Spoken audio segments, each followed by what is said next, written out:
Bienvenue sur Africa 24 dans cette nouvelle édition de l'Africa Tonight. Voici les titres de l'actualité. Faible engouement pour les législatives au Bénin. Le scrutin qui avait lieu ce dimanche 28 avril a été marqué par l'absence historique de l'opposition. L'opposition qui avait d'ailleurs appelé au boycott de ces élections. Dans l'actualité également, 5e congrès ordinaire du Rassemblement national des démocrates tchadiens, le deuxième plus grand parti de la majorité présidentielle. Le parti qui redéfinit sa stratégie électorale et réadapte son programme aux enjeux socio-économiques et politiques de l'heure. Et puis au Congo a eu lieu la 15e édition des Trophées des médias congolais. La cérémonie a récompensé 15 journalistes venus de différents médias pour leur travail accompli dans le pays tout au long de l'année 2018. Le Bénin organisait ce 28 avril les élections législatives, un scrutin très controversé où seuls les partis acquis au président Patrice Talon ont été autorisés à concourir. Patrice Talon, le chef de l'État, a voté à Cotonou dans la matinée du dimanche. L'opposition a quant à elle appelé au boycott total du scrutin et les deux anciens présidents, Thomas Boni-Yayi et Nicéphore Soglo, ne se sont pas rendus aux urnes. Notre correspondant Lefty Ounou revient sur cette journée d'élection. Le Bénin a organisé la 8e législative de l'aide démocratique ce dimanche 28 avril 2019. Des élections qui se sont déroulées sans la participation des partis de l'opposition. Les tendances officielles ne sont pas encore connues, mais la participation des citoyens à ce scrutin est faible dans la capitale économique. Selon la plateforme électorale des organisations de la société civile, des manifestations violentes ont été enregistrées au centre et au nord du pays. Rappelons que le pays est sans Internet depuis le matin.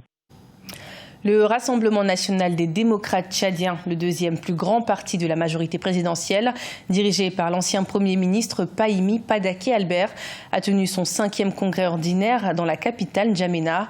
Une rencontre qui visait à redéfinir les stratégies électorales et à réadapter les programmes politiques aux enjeux socio-économiques actuels. C'est un reportage de Mahamat Ramadan, notre correspondant au Tchad, commenté par Marcel Farba-Maroun. Au Tchad, le parti Rassemblement national des démocrates tchadiens, RNDT Le Réveil, de l'ancien Premier ministre Pahimi Padaké Albert, a tenu du 26 au 28 avril 2019 son 5e congrès ordinaire dans la capitale N'Djamena. Placé sous le thème « L'engagement politique et la responsabilité du militant », ces assises ont permis aux militants de diagnostiquer le climat politique qui prévaut dans le pays pour les prochaines échéances électorales. L'ennemi du RNDT Le Réveil s'appelle la paresse, l'impatience, la gourmandise, la peur de ces militants que nous sommes ici réunis. L'ami du RNDT Le Réveil s'appelle la foi, l'abnégation, la patience, l'espérance, la dignité, la fierté et le courage. En marge des travaux, les militants du RNDT Le Réveil ont réaffirmé leur engagement dans la majorité présidentielle et se disent favorables à une majorité multidimensionnelle qui admet une diversité d'opinions politiques. Les congressistes se disent satisfaits des travaux et des réponses apportées par les cadres du parti aux inquiétudes des militants. Le discours du président aujourd'hui a plus que galvanisé.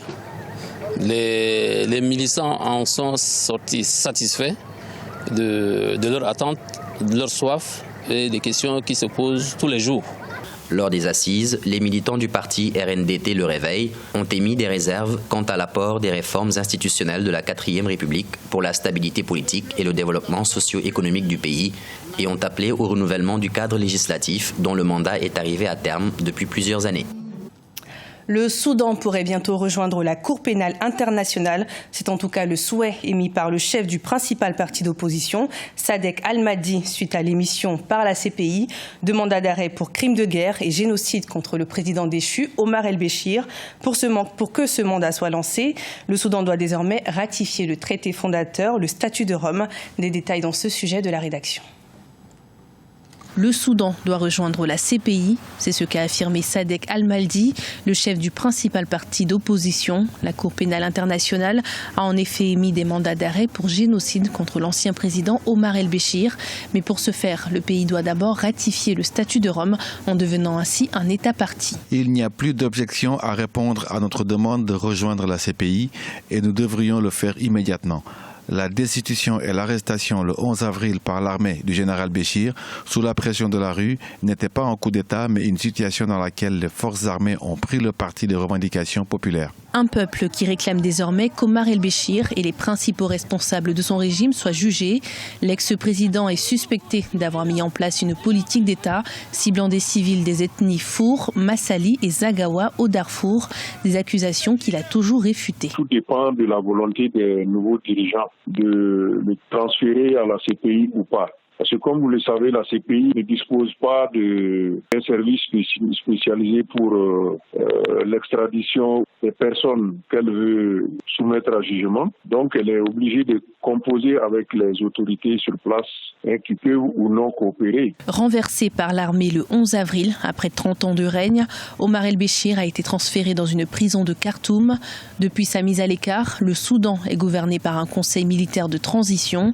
Mais les leaders de la contestation maintiennent la pression à coups de manifestations géantes afin d'obtenir le transfert du pouvoir à une autorité civile. L'entrepreneuriat des femmes valorisé au Sénégal en raison des contraintes sociales et financières dues aux difficultés de trouver des investisseurs. Certaines ne vont pas au bout de leurs projets et c'est cette situation que souhaite changer le concours Reine des grandes écoles qui promeut le leadership féminin. C'est un reportage de notre correspondant Eladji Ndiaye. Un développement accéléré et soutenu de l'agriculture est la clé du développement économique et de la réduction de la pauvreté. C'est l'un des projets présentés ce 27 avril par ces jeunes étudiantes et entrepreneurs qui participent au concours d'influence Reine des grandes écoles. Ndeye Marie Ndiéguène fait partie des candidates. Elle a présenté une application dénommée AgriPower qui promeut la sécurité alimentaire.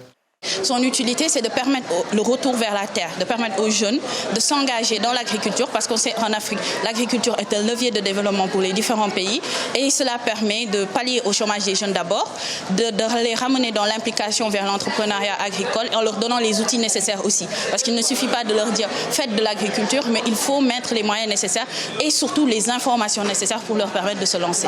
L'Afrique compte 60 à 70% de population composée de jeunes, dont des femmes, mais ces dernières peinent toujours à s'investir dans l'entrepreneuriat. C'est aussi l'objectif du concours d'influence interuniversitaire qui entend donc susciter un esprit de leadership chez la jeune fille. Donc moi, comme je le dis souvent, je prends l'égalité des chances. Une femme a autant de chances qu'un homme de s'insérer dans la société. Les femmes, franchement, allez-y, foncez. Vous avez votre place dans l'entrepreneuriat. Vous pouvez, n'hésitez pas, ouvrez votre boîte, ouvrez votre affaire, que personne ne vous dit que vous ne pouvez pas, car vous le pouvez. La promotion de l'entrepreneuriat des jeunes, notamment de la jeune fille au Sénégal, reste une priorité pour les autorités sénégalaises qui soutiennent ce projet. Ces jeunes femmes souhaitent que l'accès aux mécanismes de financement soit une réalité, ceci pour favoriser l'entrepreneuriat féminin. Des journalistes et des personnalités des médias primés au Congo. C'était à l'occasion de la 15e édition des Trophées des médias congolais qui s'est déroulée à Brazzaville. Ces personnalités ont été récompensées pour la qualité de leur travail réalisé durant l'année 2018. Retour sur cette soirée avec Deva Ponzou, notre correspondant au Congo.